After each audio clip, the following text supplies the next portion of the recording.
రాష్ట్ర ప్రజలారా, కూటమి ప్రభుత్వానికి 164 సీట్లతోటి మనల్ని పరిపాలించండి అని వాళ్ళ చేతిలో రాష్ట్రాన్ని 5 సంవత్సరాలు పెట్టారు. 5 సంవత్సరాల పాటు ఈ రాష్ట్రాన్ని పరిపాలించాల్సిన బాధ్యత మన అందరికీ పెద్ద దిక్కుగా గౌరవ ముఖ్యమంత్రి చంద్రబాబు నాయుడు గారికి, వారి తర్వాత పెద్ద దిక్కుగా గౌరవ ఉప ముఖ్యమంత్రి పవన్ కళ్యాణ్ గారికి, వారి తర్వాత పెద్ద దిక్కుగా కాబోయేటువంటి ముఖ్యమంత్రి నారా లోకేష్ గారికి అప్పచెప్పారు.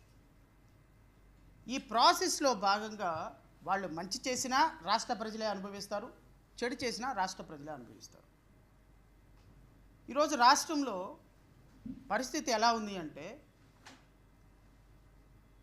రోజుకి ఒక 300 నుంచి 400 కూలీ తెచ్చుకునేటువంటి ఒక కూలీ అన్న కూడా 3 పూటల తృప్తిగా భోజనం చేయలేని దుర్మార్గపు పరిస్థితుల్లో ఒక రైతు ఉన్నాడు. 4 ఎకరాలు 3 ఎకరాలు ఉన్న రైతు కూడా పండించిన పంట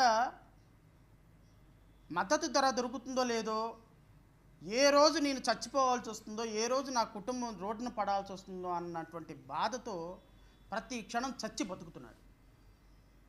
ఒక ఎంప్లాయీకి వచ్చేటువంటి శాలరీ ఆ పిల్లల ఫీజులు కట్టడానికి, ఆ ఇంటద్దె కట్టడానికి సరిపోయే పరిస్థితుల్లో ఒక ఎంప్లాయీ ఉంది, జీవితం ఉంది.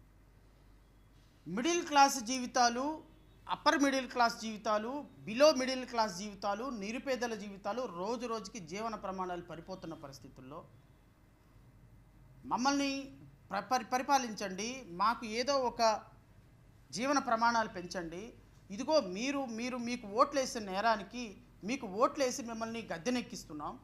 ఒక ముఖ్యమంత్రిగా అనుభవమైనటువంటి ముఖ్యమంత్రి గౌరవ ముఖ్యమంత్రి చంద్రబాబు నాయుడు గారు ఉన్నారు.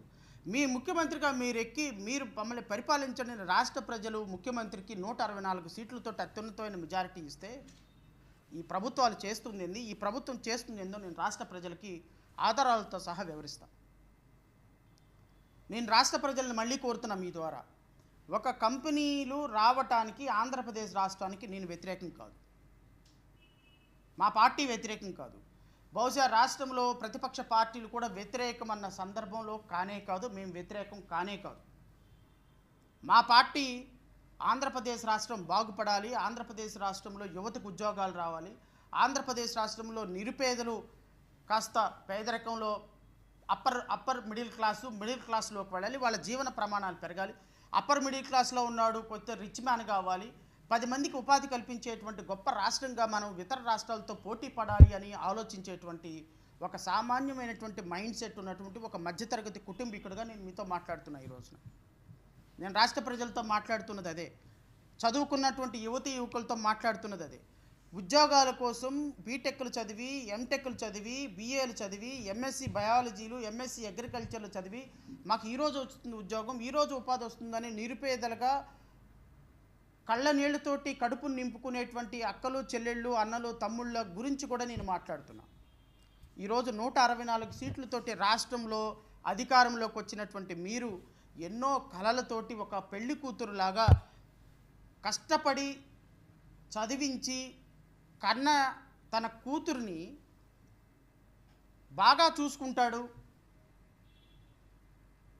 మంచిగా చూసుకుంటానని మాటిచ్చాడు, పోతే పోయిందిలే,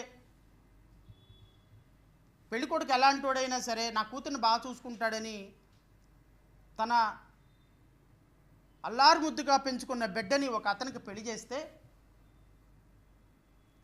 ఆ పెళ్లి చేసినటువంటి పెళ్లి కొడుకు ఆ భార్యను చూసుకోకపోగా తీసుకొని వెళ్ళిపోయి ఆ పాపను మళ్ళీ వ్యభిచార గృహానికి అమ్మేస్తే ఆ తల్లి బాధ, తండ్రి బాధ ఎలా ఉంటుందో ఈరోజు రాష్ట్ర ప్రజల బాధ ఈ కూటమి ప్రభుత్వం చేతిలో అలా ఉంది అని చెప్పడానికి సిగ్గుపడుతున్నాం. ఏంది సార్ అంత మాట అనేసారంటే, ఎస్,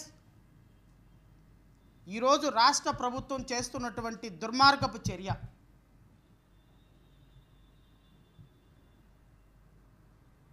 నారా లోకేష్ కావచ్చు, నేను మళ్ళీ చెప్తున్న పవన్ కళ్యాణ్ దీంట్లోకి లాగాల్సిన సందర్భం ఉంది. ఎందుకు ఉంది అంటే, ఈ రాష్ట్రంలో ఉన్న రాష్ట్ర ప్రభుత్వ భూమి ప్రతి ఒక్క ఎకరం కూడా ఒక కంపెనీకి ఇవ్వాలి అంటే ఎస్ఐపిబి కమిటీ అనేది ఒకటి ఉంటుంది, స్టేట్ ఇన్వెస్ట్మెంట్ ప్రమోషనల్ బోర్డ్. ఈ ఎస్ఐపిబి బోర్డుకి చైర్మన్ వచ్చి ముఖ్యమంత్రి చంద్రబాబు నాయుడు గారు, మెయిన్ కమిటీ మెంబర్ వచ్చి పవన్ కళ్యాణ్ గారు.